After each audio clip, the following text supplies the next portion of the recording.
ഇനി പറയാൻ പോകുന്നത് ഫുട്ബോൾ ഒരു യുദ്ധം അവസാനിപ്പിച്ച കഥയാണ്. വർഷം 2005.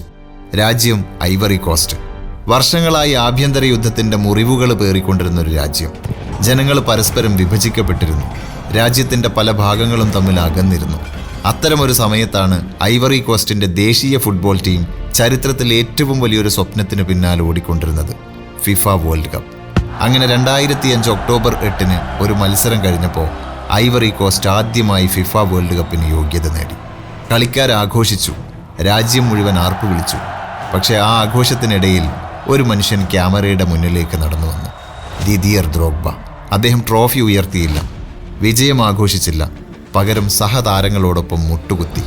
പിന്നെ യുദ്ധം കൊണ്ട് വിഭജിക്കപ്പെട്ട തൻ്റെ രാജ്യത്തോട് ഒരു അഭ്യർത്ഥന നടത്തി. നമ്മൾ ഇന്ന് തെളിയിച്ചു, ഒരുമിച്ച് നിൽക്കുമ്പോൾ നമുക്ക് വിജയിക്കാം. അതുകൊണ്ട് ദയവായി ആയുധങ്ങൾ താഴ്വെക്കൂ, നമുക്ക് സമാധാനത്തോടെ ജീവിക്കാം. അതൊരു രാഷ്ട്രീയ നേതാവിൻ്റെ പ്രസംഗമായിരുന്നില്ല, ഒരു പ്രസിഡന്റിൻ്റെ ആഹ്വാനവുമായിരുന്നില്ല, കേവലം ഒരു ഫുട്ബോൾ താരത്തിൻ്റെ അപേക്ഷ മാത്രമായിരുന്നു. പക്ഷെ ആ വാക്കുകൾ കൊണ്ടത് ആ രാജ്യത്തിൻ്റെ ഹൃദയത്തിലായിരുന്നു. പിന്നീട് ഐവറി കോസ്റ്റിൻ്റെ സമാധാന ശ്രമങ്ങൾക്ക് അത് വലിയൊരു പ്രചോദനമായിട്ട് മാറി.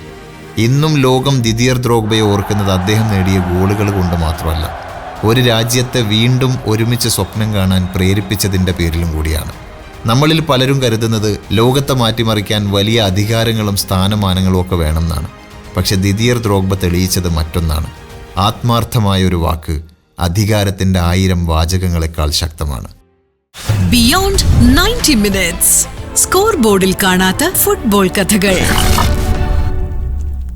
Super hits red FM. കേൾക്കൂ കേൾക്കൂ, കേട്ടുകൊണ്ടേയിരിക്കൂ.